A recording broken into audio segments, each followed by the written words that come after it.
మీలో ఎంతమంది ఇలా అనుకుంటున్నారు, కన్నీటితో ప్రార్థిస్తున్నా నా పరిస్థితులు ఇంకా మారట్లేదని?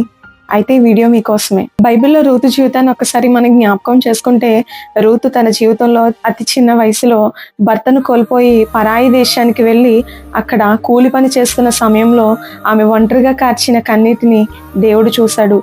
ఏ పొలంలో అయితే రూతు కూలివారిగా పనిచేసిందో, అదే పొలానికి దేవుడు యజమానురాలిగా మార్చాడు. ఇర్మీయా 29:11లో నేను మిమ్మును గూర్చి ఉద్దేశించిన సంగతులను నేనెరుగుదును. రాబోవు కాలమునందు నీకు నిరీక్షణ కలుగునట్లు అవి సమాధానకరమైనవి గాని హానికరమైనవి కావు అని దేవుని వాక్యం సెలవిస్తుంది. ఈ రోజున మన జీవితంలో ఎన్నో ఏళ్ల నుంచి నేను ప్రార్థిస్తున్నాను. ఎన్నో సంవత్సరాల నుంచి నా జీవితంలో నా ప్రార్థనగానే మిగిలిపోతుంది. దేవుడు నన్ను మర్చిపోయాడా?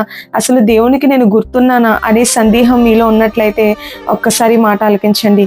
రూతు జీవితాన్ని అందంగా మార్చిన దేవుడు నీ పరిస్థితులను, అతి కఠినమైన పరిస్థితుల్లో మీరున్నప్పటికీ మీ జీవితాన్ని దేవుడు మార్చగల సమర్థుడు. మరీ అందంగా దాన్ని తయారు చేయగల సమర్థత మన దేవునికి ఉంది. మన దేవుడు ఎవరిని ఒంటరిగా విడిచిపెట్టే దేవుడు కాదండి. ఇంకా నా జీవితం అయిపోయిందని నువ్వు అనుకుంటున్నావు, జీవితం నా చేతిలో ఉంది. ఒక అందమైన దానిగా నీ జీవితాన్ని నేను మార్చాలనుకుంటున్నానని ఆయన ఉద్దేశిస్తున్నారు. విశ్వాసంతో ప్రార్థించండి. తగిన కాలంలో దేవుడు మీకు కార్యం చేస్తాడు. Amen. God bless you all.